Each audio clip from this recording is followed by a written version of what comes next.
स्वागत है। आज मैं आपसे एक बहुत ही विशेष टॉपिक पे बात करने के लिए आया हूँ। इस चैनल को चालू करने के बाद लोगों के इतने मैसेज, इतने फ़ोन आ रहे हैं, बड़े आश्चर्य का विषय है। लोगों को छोटी मोटी चीज़ों की जानकारी भी स्वयं नहीं है। अब अपने केस की उन सामान्य जानकारियों के लिए जो वो अपने अधिवक्ता से प्राप्त कर सकते हैं, वो अपने उस अधिवक्ता से प्राप्त ना करते हुए मुझसे मैसेज करके जानना चाहते हैं या फ़ोन कॉल करके जानना चाहते हैं। इसका मतलब कहीं ना कहीं आप अपने अधिवक्ता से बात नहीं कर पा रहे हैं। आपने अपने अधिवक्ता को अपने उस केस के लिए हायर किया है, तो ये आपका अधिकार है, आप उससे बात करें और अपनी उस सारी शंकाओं का समाधान भी उससे लें। जब वो आपकी किन्हीं समस्याओं की जानकारी आपको ना दे, कि समस्याओं का समाधान आपको ना बताए, या उसका बताया हुआ समाधान आपको उचित ना लग रहा हो, तो ऐसी परिस्थिति में तो आप किसी और से सलाह ले सकते हैं। पर आप अपने अधिवक्ता से बिल्कुल बात ही नहीं कर रहे हैं और स्वयं अधिवक्ता की तरह कार्रवाई करने के प्रयास में लगे हुए हैं। बिना किसी कानूनी जानकारी के स्वयं के दिमाग से अपने केस को हैंडल करने का प्रयास कर रहे हैं।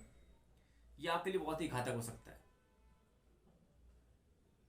ऐसा हो क्यों रहा है? कहीं ना कहीं ये इस बात के लिए भी वो लोग जिम्मेदार हैं जो अधिवक्ताओं से दूरी बना के रखते हैं। आपके मित्रों में कितने मित्र आपके अधिवक्ता हैं? शायद ही गिनती के ऐसे लोग रहते हैं जो अधिवक्ताओं से दोस्ती रखते हैं। लोगों को लगता है कि वकील है भाई, इसका तो अलग सिस्टम है, इससे क्या बात करना। बल्कि कई लोगों का तो ऐसा भी कहना रहता है, ये तो वकील है, बड़ा खड़ूस टाइप का व्यक्ति होगा, ये तो हमेशा अकड़ में चलता है, इससे क्या बात करनी। देखिए, समाज में आपको जीना है। आप तो अपनी पुस्तकों में पढ़ते रहे होंगे, 3 लोगों को अपना दोस्त बना के रखिए, अपने सुख दुख की बात उनसे कहिए और कोई बात उनसे ना छुपाइए। कौन है वो 3?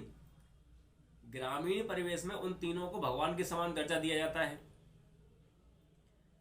पहला वो शिक्षक जो आपको शिक्षा देता है, दूसरा वो डॉक्टर जो आपका इलाज कर रहा है, और तीसरा वो अधिवक्ता जो आपके लिए न्यायालय में आपकी पैरवी कर रहा है। आपका वो अधिवक्ता क्या वो अपना केस लड़ रहा है? ऐसा नहीं है।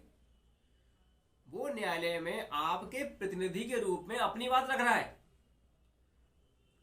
शब्द अधिवक्ता के होंगे, पर भावनाएं और जो बात वो कह रहा है वो आपके लिए कह रहा है। आप अपनी बात को कानूनी तरीके से न्यायालय में नहीं कह सकते, न्यायालय की व्यवस्था के अनुसार कार्य नहीं कर सकते, इसलिए एक अधिवक्ता को आपने अपॉइंट किया है। इसके लिए बाकायदा नियमों में रूल्स रेगुलेशन बने हुए हैं। वो अधिवक्ता उस न्यायालय में कार्रवाई कैसे करनी है, इसके लिए कई साल पढ़ के उसने वो डिग्री हासिल की है। कई साल जूनियरशिप में संघर्ष करके वह इस लेवल पे पहुंचा है कि आपका केस स्वतंत्र रूप से लड़ सकता है, आपके हित के लिए कार्य कर सकता है। तो ऐसा क्या है कि आप अपने अधिवक्ता से दूरी बनाए हुए हैं?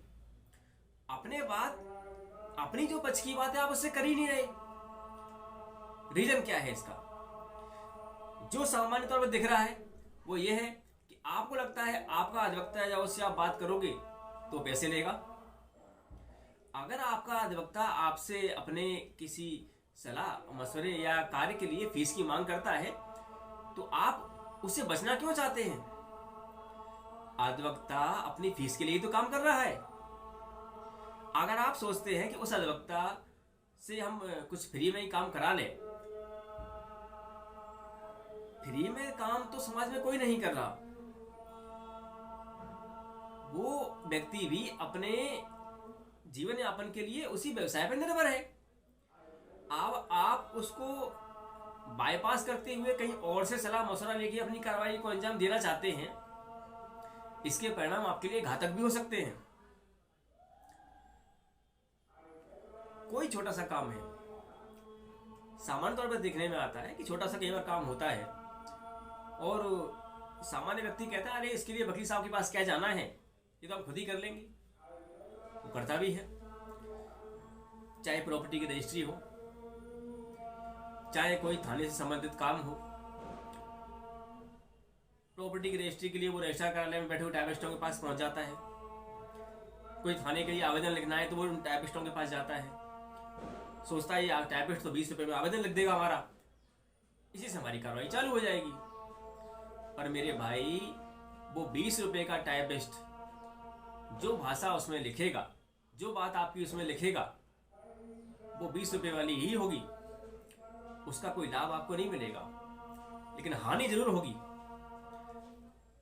न्यायालयीन व्यवस्था में जो आपने एक बार लिख के दे दिया वही सत्य माना जाएगा आपकी तरफ से। जो एप्लीकेशन आपने दी, जो फैक्ट उसके अंदर डाले, वही रहेंगे आखिरी तक। आप उसको बदल नहीं सकते, आप उससे इनकार नहीं कर सकते ऐसा मैंने नहीं कहा था, आपने तो लिख के दिया है। आपने रजिस्ट्री कराई, आप रजिस्ट्रार के पास ऑफिस में गए, वहां बैठे हुए दलालों के पास गए और उनके कहे अनुसार एक व्यक्ति के हिसाब से जो अपना अमाउंट तय हुआ आपने लिया, दिया, रजिस्ट्री करा ली। आपने देखा जो प्रॉपर्टी आप परचेज करने जा रहे हो क्या वो सही है, जो व्यक्ति आपको वो प्रॉपर्टी सेल आउट कर रहा है क्या वो प्रॉपर्टी उसी की है। आपने कोई छानबीन की? आप लाखों रुपए की प्रॉपर्टी खरीद रहे हो पर उस प्रॉपर्टी के संबंध में आपने कोई जांच नहीं की। आप स्वयं जांच करने में सक्षम नहीं थे तो कोई अधिवक्ता आपने अपॉइंट क्यों नहीं किया?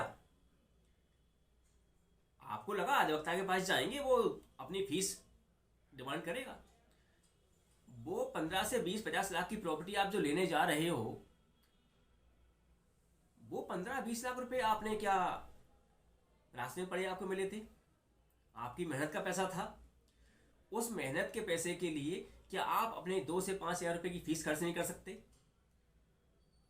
कोई अधिवक्ता कितनी फीस मांग रहा है आपसे उस प्रॉपर्टी की वैल्यू या सच्चाई जानने के लिए कि प्रॉपर्टी सही है कि नहीं?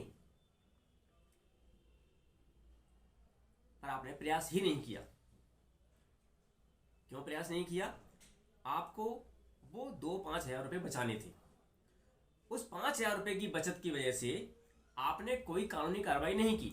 रजिस्ट्री होने के बाद आपको पता चलता है कि जो रजिस्ट्री आपको की गई है उसी जमीन की रजिस्ट्री किसी और को भी पहले की जा चुकी है। अब जाइए थाने, कीजिए रिपोर्ट, केस चलेगा सालों साल, आपका पैसा डूब चुका है। 10-15 साल केस चलने के बाद आपको पैसा मिलेगा इसकी कोई गारंटी नहीं है। थाने में दिया हुआ आपका आवेदन, आप गए स्वयं जाके आवेदन दे के आ गए टाइपिस्ट से लिखवा के, उस आवेदन पर क्या कार्रवाई होगी ये आप स्वयं जानते हैं। और जिन लोगों ने ऐसा किया होगा उनको पता होगा कि होता क्या है। थाने पे जाके थाने के किसी पुलिसकर्मी से या बाहर बैठे हुए मुंशियों से बात करके कुछ ले दे के अपनी कार्रवाई को आगे बढ़ाने का प्रयास चलता है। किसी ऐसे केस में पकड़े गए इसमें थाने में जमानत भरी जानी है, उसके पश्चात कोर्ट में जमानत भरनी है या उसका खात्मा होना है, उसके लिए आपने कोई वकील अपॉइंट नहीं किया। थाने पे उपस्थित कोर्ट वाले मुंशी ने बोला कि आप वकील को अपॉइंट क्यों कर रहे हैं, यदि काम आपका मैं ही करा दूंगा। न्यायालय में बोल के आपको जुर्माना भरेंगे और आप निकल जाओगे। वकील के ऊपर अपना पैसा खर्च मत कीजिए। आपने कहा ये काम तो बहुत बढ़िया है, बिना खर्चे के काम हो जाएगा, पुलिस वालों को तो देना ही होता है। आपकी ये सोच कि पुलिस वालों को तो पैसा देना ही होता है और वकील को पैसा ना दिया जाए, उससे पैसा बचा लिया जाए, ये टेंडेंसी आपके लिए घातक होती है। पुलिस वालों को पैसा किस बात का देना चाह रहे हो आप? इस तरह से कहीं आप भ्रष्टाचार को बढ़ावा नहीं दे रहे? बिल्कुल दे रहे हैं। और वो पुलिस वाला जो पुलिस के हिसाब से कार्रवाई करेगा कि आपके लिए कुछ गलत कार्रवाई नहीं करेगा, वो न्यायालय में जो प्रक्रिया होती है उसका पालन करेगा। पैसा उसे किस बात का? और अधिवक्ता आपने अपॉइंट किया नहीं है। कल अगर उस केस में आपके खिलाफ कुछ कार्रवाई हो जाती है तो उसका परिणाम आपको ही भुगतना होगा। उपाय क्या है इस चीज का? थोड़े से खर्चे के लिए आप अपने जीवन को, संपत्ति को खतरे में मत डालिए। आपके पास दोस्तों की अच्छी खासी लिस्ट होगी। क्या आपके दोस्तों की लिस्ट में कोई अधिवक्ता है? क्यों नहीं है? उसे बनाइए। आप अपने दोस्तों की लिस्ट में एक अधिवक्ता को भी शामिल कीजिए। आवश्यक नहीं कि कोई वरिष्ठ अधिवक्ता ही आपका मित्र हो। आपके आस पड़ोस में, आपकी कॉलोनी में जरूर कोई अधिवक्ता रहता होगा। उससे मित्रवत संबंध रखिए, आपको वो सही जानकारी देगा। फीस आपके जीवन और आपकी संपत्ति के आगे उसको जो फीस आपसे लेगा वो कोई वैल्यू नहीं रखती। आप तो अपने भविष्य के हिसाब से देख के चलिए, क्या आपके लिए उचित है और क्या नहीं। अधिवक्ताओं की दोस्ती बहुत फायदेमंद होती है। इसका फायदा आपको तब दिखाई देगा जब आप किसी परिस्थिति में फंसे होंगे और कोई आपकी सहायता नहीं कर पा रहा होगा। अगर कोई अधिवक्ता आपका दोस्त है, आप रात को 12 बजे भी उसको बुलाएंगे, वो आएगा और आपकी हेल्प करेगा। अगर वो आपके पास नहीं पहुंच पाया, तब भी वो इतना सक्षम है कि वो जहां होगा वहां से आपकी हेल्प कर देगा। तो अधिवक्ताओं की पावर को समझिए और उनके साथ किस तरह बर्ताव करना है, उनसे दोस्ती किस तरह रखनी है, इस पे ध्यान दीजिए। आपके जीवन की बहुत सी मुश्किलें आसान हो जाएंगी। मिलते हैं फिर किसी नए टॉपिक पे। तब तक के लिए नमस्कार।